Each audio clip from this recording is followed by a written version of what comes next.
Chers amis de Euleg Media, bienvenue. Depuis quelque temps, le sujet de l'immigration refait surface de la façon la plus pathétique avec des victimes parmi la jeunesse sénégalaise en particulier et ouest-africaine en général. Quels sont les mobiles qui poussent certains au suicide? Comment est la vie dans ce que certains appellent Eldorado à tort ou à raison? Réponse dans notre enquête avec des témoignages de citoyens afro-européens. Euleg Media au cœur de l'actualité.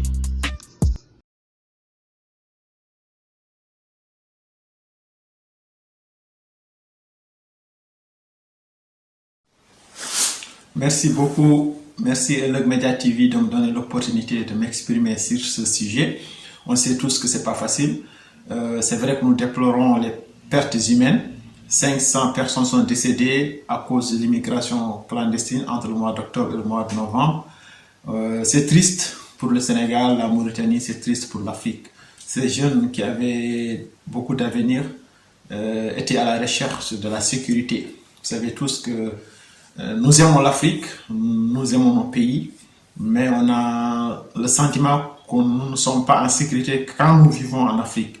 Eux, ils sont venus, ou ils voulaient partir pour trouver une sécurité sociale, sécurité financière, sécurité en général. Parce que trouver du boulot est devenu trop difficile en Afrique. Vous savez que quand il y a un chômage ou quand il n'a pas quoi manger, quand tu n'as pas quoi se nourrir, tu n'es pas en sécurité.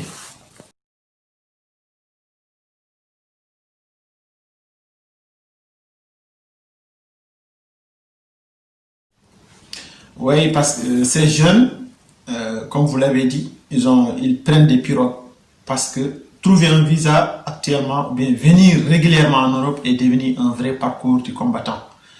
Les visas sont réservés en général pour les personnes aisées, pour les gens qui travaillent dans le gouvernement, pour les gens qui ont du bon boulot. Et quelqu'un qui a faim, il n'a pas les capacités de postuler ou bien de chercher un visa et de venir par la voie régulière. C'est pour cela que les jeunes, ils risquent leur vie. Ils avaient du boulot.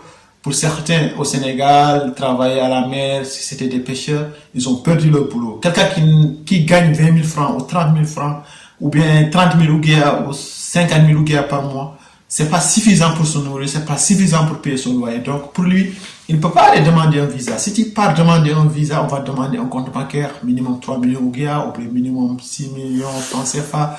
On va te demander est-ce que tu as un boulot. Donc les visas sont réservés pour les personnes aisées. Et malheureusement, les personnes aisées n'ont pas besoin d'immigrer.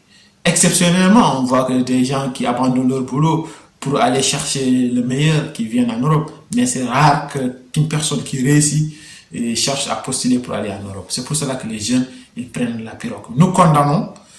Certains, ils ont dit que prendre une pirogue, c'est suicidaire. D'autres, ils ont dit que c'est l'État qui est responsable, le gouvernement. C'est vrai que le gouvernement est un peu responsable parce que c'est l'État qui doit instaurer des politiques pour créer de l'emploi. La politique économique ou bien la politique de l'emploi, c'est l'État qui est responsable de cela. C'est pour cela que les jeunes, ils ont perdu espoir et ils ont maintenant des tendances suicidaires et nous déplorons cela. Nous conseillons aux jeunes de chercher du boulot, de faire tous les moyens pour se battre parce qu'une vie humaine vaut plus que la richesse, vaut plus que l'argent. Si tu dépenses 500 000 francs pour voyager pendant 5 jours et tu n'es pas sûr d'arriver, et si tu arrives en Europe, tu n'es pas sûr de réussir.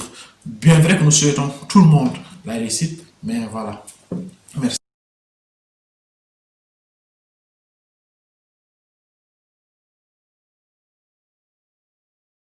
Merci beaucoup pour cette question. Euleg Media TV, merci encore une fois.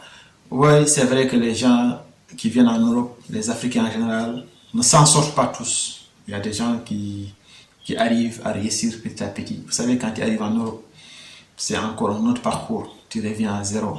Parce que quand tu viens dans une société, tu dois t'intégrer. Tu dois être régulier. L'Européen ne croit qu'au papier. Donc, si tu arrives dans un pays, que ce soit la France, l'Espagne, l'Italie, dans un pays de l'espace Schengen, ou bien ceux qui partent aux États-Unis ou bien en Angleterre, en Angleterre parce que c'est pas dans l'espace Schengen, tu dois essayer de t'intégrer, tu dois essayer d'être régulier. La régularisation, c'est ça qu'on appelle la régularisation, avoir une carte de séjour normale. Si tu es étudiant, tu le trouves facilement. Si tu es venu pour rester de bon, il va falloir le justifier. Mais il y a des gens qui réussissent parce qu'ils sont pas à l'aise. Si tu es soudanais, par exemple, ou bien si tu es syrien, ou bien si tu es afghan, tu viens en Europe, on sait tous qu'il y a les Afghans ou les Syriens, ils sont en période de guerre, ils sont d'office, bien entre guillemets, protégés. Mais si tu es par exemple sénégalais et que tu viens en Europe, c'est difficile pour toi parce qu'on sait tous qu'on dit que le Sénégal est un pays démocratique. Les gens, même s'ils sont, certains sont persécutés pour des raisons sociales, on le sait tous, mais le Sénégal est quand même entre guillemets un pays démocratique sur papier. Donc, c'est difficile de prétendre que tu es persécuté politiquement au Sénégal. Mais il faut quand même trouver à t'intégrer. Il faut trouver les moyens. Et si tu ne trouves pas les moyens de t'intégrer, les choses peuvent devenir difficiles. Mais il y a toujours, il y a la barre, comme on dit au Sénégal, il y a toujours moyen. Il y a toujours moyen. Mais l'essentiel, c'est de trouver le bon chemin. L'essentiel, c'est de ne pas sombrer. De temps en temps, on voit des gens qui sombrent, qui se retrouvent derrière les bars pour boire, mais il n'y a pas beaucoup. Il y a des gens qui se retrouvent derrière la drogue, ou bien voilà. Mais il y a des gens, Sénégalais en général, étant hustleman, les Sénégalais étant travailleurs, les Mauritaniens aussi, ils y arrivent, même si avant les événements de 89, les Mauritaniens n'avaient pas l'habitude de voyager. C'est bien après les événements de 89 que les gens maintenant, les Mauritaniens quand même en général, ils sentent pas bien dans leur pays, surtout les Noirs, les Peuls, les Wolofs, les Soninké, ils sentent pas bien. Bon, le Soninké quand même, il a l'habitude culturellement de voyager. Mais les Peuls et les Wolofs, maintenant, ils sont persécutés en Mauritanie. Mais quand ils viennent, ils ont des justificatifs quand même. On sait tous que ça ne va pas en Mauritanie. Voilà. Ça peut s'améliorer. Peut-être les régimes, ils essaient d'améliorer les choses. Mais on a encore du chemin à faire. Mais espérons que, voilà. L'essentiel, c'est de s'intégrer. Et ce n'est pas toujours facile. Tu as aussi la nostalgie du pays. Tu changes d'environnement. Tu ne vois plus tes parents. Tu ne vois plus tes amis. Tu perds le contact. Certains de tes amis diront tu as changé, d'autres diront que tu les as abandonnés, alors que les choses peuvent être difficiles. C'est parce que les gens ont souvent des soucis. Voilà, il y a trop de choses aussi à faire. Tu dois aider ta famille, il y a beaucoup de choses à faire. Mais voilà, il faut être courageux et être patient. Surtout la patience. Quand tu viens en Europe, la chose primordiale, c'est la patience. Tout n'est pas facile, même chez nous en Afrique. Mais tu ne peux pas arriver en Europe et réussir immédiatement. Tu ne peux pas arriver en Europe et réussir du jour au lendemain. Mais il y en a des gens, quand ils pensent que si leur fils arrive au pays, il a réussi, il doit pouvoir envoyer des iPhones, il doit pouvoir s'occuper de tout le monde. Bon, ce n'est pas facile. Il faut surtout être patient avec les gens qui vivent en Europe ou bien aux États-Unis. Merci beaucoup.